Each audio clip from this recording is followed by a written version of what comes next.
Dans ce tout nouveau banc d'essai, nous avons la chance de pouvoir vous présenter la toute dernière version de la célèbre série de banques orchestrales produite par Project Sam et baptisée Symphobia. Alors pour ceux qui ne connaîtraient pas le produit, qu'est-ce que Symphobia? Pour faire court, c'est une série de 3 volumes regroupant une banque son orchestrale généraliste. Mais attention, j'entends par généraliste le fait qu'on y trouve quantité d'instruments de très grande qualité, mais aussi des ensembles multi-échantillonnés offrant un vaste choix d'articulation. Mais là encore, si on se limitait à cette description, on oublierait la moitié de ce que offre réellement Symphobia. En effet, cette collection met à disposition des compositeurs un formidable outil qui va permettre de gagner un temps fou, par exemple en utilisant les patchs préorchestrés proposés dans cette banque. Ceux qui orchestrent à l'aide de l'outil informatique sauront parfaitement de quoi je parle.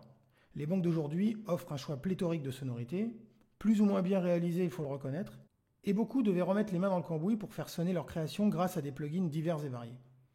Ici, avec Symphobia, vous allez tout simplement sauter cette étape et éviter les sempiternelles heures de retouches sonores. Autant le dire de suite, mais vous allez vous en rendre compte plus loin dans cette vidéo, chez Project Sam, ça sonne de suite et sans effort. D'ailleurs, Symphobia est un produit dont la qualité n'a jamais été démentie et qui a été utilisé par bon nombre de compositeurs de renom évoluant dans le jeu vidéo, le cinéma ou la télévision.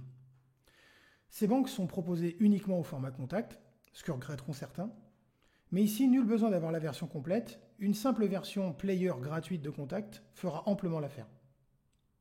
Dans ce nouveau banc d'essai, Project Sam nous donne l'occasion de pouvoir tester le tout premier opus de cette série, en l'occurrence Symphobia 1, mais aussi de découvrir la toute dernière mise à jour proposée par l'éditeur, la version 1.5. Cet update propose de nombreuses nouveautés avec l'intégration du Complete Control Support. Grâce au standard NKS, vous pourrez profiter pleinement de Symphobia en le contrôlant via vos périphériques logiciels compatibles, mais aussi via le hardware machine de chez Native. Mais la fonction la plus intéressante reste certainement le Light Guide, disponible sur les claviers de la série Complete Control. Cette fonctionnalité vous permettra d'un simple coup d'œil de repérer par un code de couleur les touches de votre clavier sur lesquelles sont assignés les key switch, mais aussi de savoir par exemple quelle est l'étendue de tel ou tel instrument sur le clavier. Pratique pour ne pas avoir les yeux rivés constamment sur l'écran de votre ordinateur. De plus, Symphobia intègre parfaitement le Native Instrument Browser pour que vous puissiez accéder directement à sa librairie sonore à partir de machines. La plupart des paramètres seront ainsi plus facilement contrôlables et vous pourrez effectuer une recherche de vos sonorités beaucoup plus facilement en utilisant des tags, donc pratique pour gagner du temps. La version 1.5 propose également 2,6 Go de contenu sonore supplémentaire avec de nouveaux patchs. Une édition audio des cordes staccato et pizzicato a elle aussi été effectuée. En effet, l'audio d'origine a été revisité sur tous les ensembles de cordes pour les articulations staccato et pizzicato afin d'obtenir un résultat meilleur que jamais. Les modifications ont été faites sur les ensembles de cordes, mais aussi les cordes graves en octave. Les multis dans Symphobia 1 contenant les articulations staccato et pizzicato ont été également updatées. À la demande générale, les courbes dynamiques ont été retravaillées lorsqu'elles sont utilisées avec la molette de modulation pour la plupart des instruments et en particulier sur les cordes. La courbe de réponse de la molette de modulation est plus dynamique à partir d'un niveau inférieur, puis lentement et très progressivement arrive le fondu enchaîné au travers des différentes couches dynamiques. C'est également une demande de nombreux utilisateurs. Symphobia offre désormais la possibilité de désactiver la pédale de sustain pour que vous puissiez construire des multis avec par exemple un instrument nécessitant une pédale, mais aussi avec d'autres qui ne répondront pas à l'envoi d'un signal de pédale de sustain. C'est une fonction très utile, surtout lorsqu'on superpose différents types d'instruments, en particulier dans un contexte de jeu réel. Grâce à une refonte en profondeur du moteur de script, le chargement des sonorités dans Symphobia a été considérablement réduit. Si vous utilisez cette banque dans vos templates par exemple, cette amélioration sera certainement la bienvenue. La version 1.5 propose également une interface unifiée que l'on retrouvera sur les 3 volumes avec une interface utilisateur plus claire au look plus moderne, mais aussi un accès aux fonctionnalités encore simplifiées pour accéder plus rapidement aux menus et aux éléments de contrôle. Un outil d'aide et de tips est maintenant directement accessible via l'interface du produit en cliquant tout simplement en bas à gauche de la fenêtre. Comme toute mise à jour majeure, d'autres améliorations comme la correction de certains bugs font partie de cette mise à jour.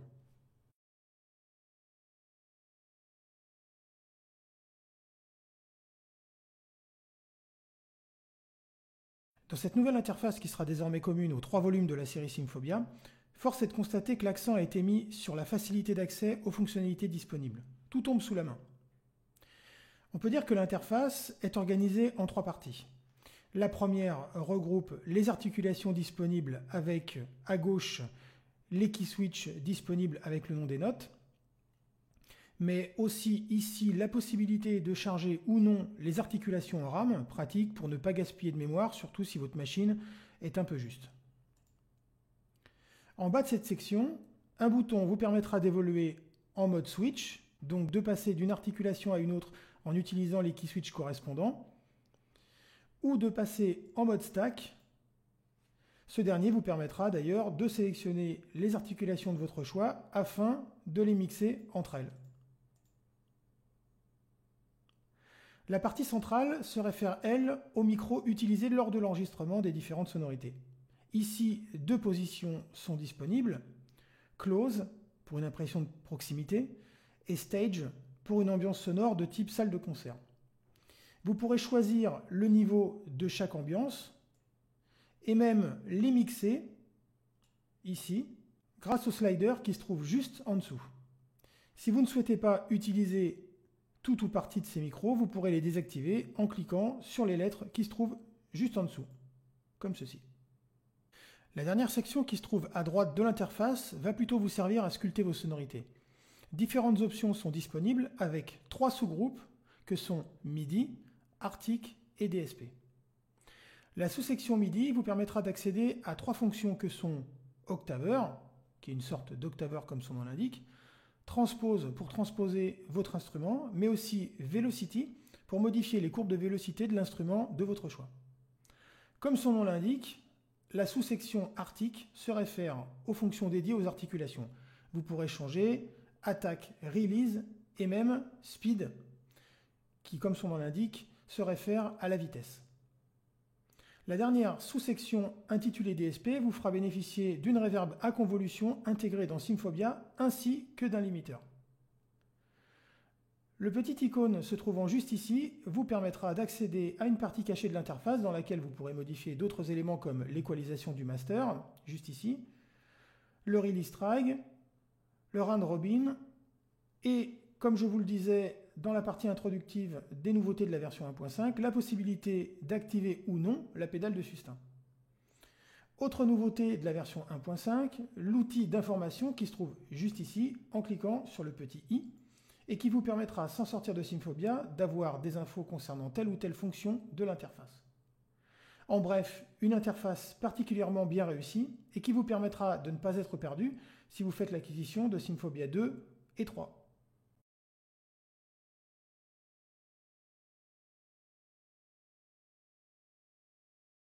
La librairie de Symfobia a été particulièrement bien pensée. Tout est organisé de façon structurée afin de ne pas perdre de temps à chercher telle ou telle sonorité. On retrouve donc, comme dans beaucoup d'autres banques au format contact, 2 conteneurs. Le premier contient les instruments dans lesquels vous retrouverez vos cordes, vos cuivres, vos bois, etc., etc. Mais aussi un second conteneur qui lui contiendra les multis. Alors pour ceux qui ne connaîtraient pas exactement ce que sont les multis sont des patchs préorchestrés dans lesquels vous retrouverez une sélection d'instruments à même de pouvoir vous faire gagner du temps mais aussi très inspirants. En effet, l'éditeur a eu l'excellente idée de les organiser par thème. Partant de là, rien de plus simple pour se mettre au travail avec des critères bien précis. On retrouve 6 grands thèmes de multi dans Symfobia avec action, comédie, drama, suspense, ambient et effects. Chaque thème propose différents patchs, proposant eux-mêmes des orchestrations différentes. Attention, ça ne va pas créer à votre place de la musique, ça serait trop beau, mais ça va vous permettre de gagner un temps fou, surtout si vous êtes dans un contexte où il vous faudra rendre du travail avec des délais extrêmement courts. J'ai pour habitude de toujours commencer par les instruments, mais j'ai envie de vous faire écouter d'emblée avec quel soin Project Sam a élaboré ces multis. J'ai donc écrit quelques petits bouts de musique pour vous donner une idée des possibilités de cette librairie. Je précise que ces démos ont été jouées en live, donc en direct sur mon clavier, et qu'aucune retouche n'a été faite ensuite. Alors let's go, c'est parti!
Après avoir testé ce tout premier opus de Symphobia, on peut sans l'ombre d'un doute attester de la qualité de ce produit. Offrant une très grande variété sonore ainsi qu'un grand nombre d'articulations, Symphobia 1 saura satisfaire les désirs des compositeurs les plus exigeants. Les pour. Tout d'abord, une qualité sonore vraiment irréprochable avec une palette vraiment très inspirante. Une librairie structurée de façon à y trouver rapidement ce que l'on cherche, mais aussi des multis organisés par thème pour gagner du temps, par exemple action, suspense, dramatique, etc. Une interface simplifiée et unifiée avec Symphobia 2 et 3 qui est d'ailleurs très efficace à l'usage. L'intégration du standard NKS de Native Instruments pour un confort d'utilisation non négligeable via des produits compatibles. Des temps de chargement optimisés sur la version 1.5 qui permettent un gain de temps substantiel par rapport à la version précédente. En ce qui concerne les contres, très franchement, on n'a rien trouvé. Même si le tarif peut sembler un peu élevé, un peu moins de 600 €, c'est un produit que vous ne risquez pas de regretter et que vous rentabiliserez très vite. En conditions réelles de production, Symphobia 1 vous permettra non seulement de gagner un temps fou avec ses patchs préorchestrés, mais aussi de vous assurer un rendu sonore de très grande qualité. Ici, tout est fait pour que vous puissiez travailler non seulement vite, mais bien. Personnellement, j'attends avec impatience de pouvoir présenter Symphobia 2 et 3, ces deux autres produits venant compléter Symphobia 1 avec de nouvelles articulations, mais aussi de nouveaux multis, etc., etc. En attendant de pouvoir vous présenter la suite, merci de votre attention et je vous dis à très bientôt pour de nouveaux bancs d'essai.